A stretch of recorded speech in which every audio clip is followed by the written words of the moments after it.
In this video, I'll be showing you how to set alarm on Android phone. It's a very simple method, so if you find this video helpful, be sure to drop a like and subscribe. But anyways, getting into it, it's very simple to go ahead and do this.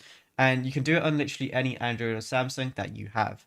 So let's say you want to set an alarm for yourself. All you got to do is locate your clock application.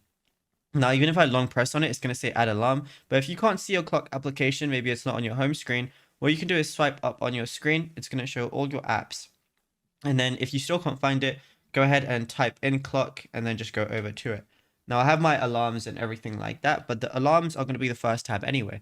So what I can do here is on the top right, press the little plus icon, and then I can set an alarm for whenever I want. And then I can set the days as well. I can set multiple days, like I can, every day it just runs at that time if I wanted to. And then I can choose the alarm sound, the vibration, if I want it on or off, and if I want it to snooze as well. And yeah, it's literally as simple as that. There's nothing else to it.